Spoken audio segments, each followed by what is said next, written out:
Bioderma bija pirmie, kas ieviesa kosmetoloģijā micelārās tehnoloģijas. Kas tas ir? Tas nav tonikas, tas ir šķīdums dekoratīvās kosmētikas noņemšanai. Kā tas darbojās?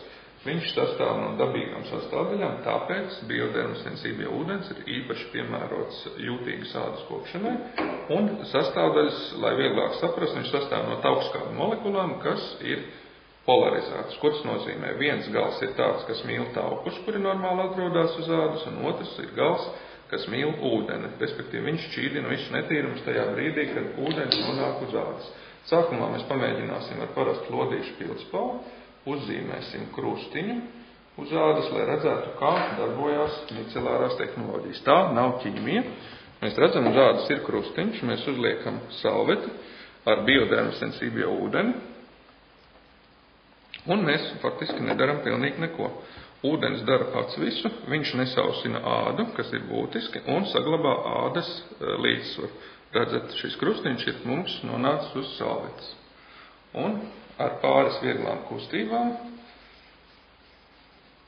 mēs notīram roku, un roka mums ir tīra. Pie viena mēs atjaunojam ādas lipīdu slāni, līdz ar to var teikt, ka Bioderma micelārais ūdens tīra kā ziepes vai labāk kā ziepes, atsvaidzina kā ūdens, nomierina kā losjons un mitrina kā pieniņš.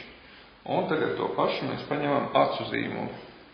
Uzzīmējam krustiņu ar acu zīmuli uz rokas un arī ar pāris vieglām kustībām mēs šos netīrumus tūliņ dabūsim nost.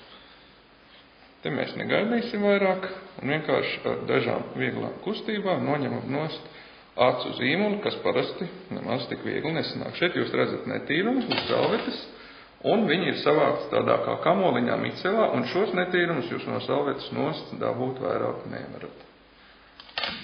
Un, kā jau es teicu, Bioderma sensibie ūdens sastāv no dabīgām sastāvdaļām, mitrina, atsvaidzina, labi notīra kosmētiku un īpaši piemērots jūtīgas ādas kopšanai, līdz ar to jebkuram cilvēkam, kas rūpējas par savu ādu.